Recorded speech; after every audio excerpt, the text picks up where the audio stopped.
বাবাকে চিনতে সময় লাগে ৬০ বছর। বয়স যখন ৪ বছর, আমার বাবা মহান।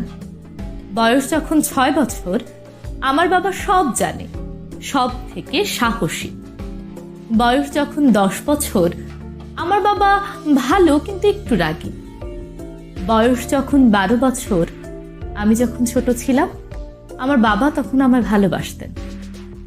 বয়স যখন ১৬ বছর, আমার বাবা নতুন কিছুই বোঝে না, খুবই ব্যাকডেটেড। বয়স যখন ১৮ বছর, আমার বাবা দিন দিন কেমন যেন খিটখিটে হয়ে যাচ্ছে। বয়স যখন ২০ বছর, বাবার সঙ্গে থাকাটাই অসহ্য হয়ে উঠেছে, জানি না মা কেমন করে থাকে। বয়স যখন ২৫ বছর, আমার বাবা সব কিছুতে মানা করে, কবে যে বুঝবে কে জানে।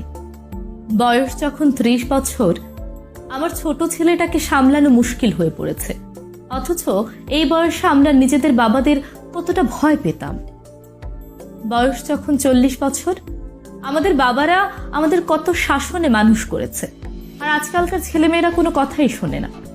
বয়স যখন ৫০ বছর, আমি তো আশ্চর্য হই, আমার বাবা কত কষ্ট করে আমাদের মানুষ করেছেন, অথচ আজকাল একটা বাচ্চা মানুষ করতে গেলেই দম বেরিয়ে যায়।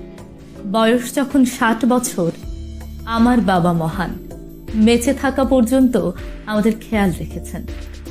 আসলে বাবাকে চিনতে সময় লেগে যায় ৬০ বছর।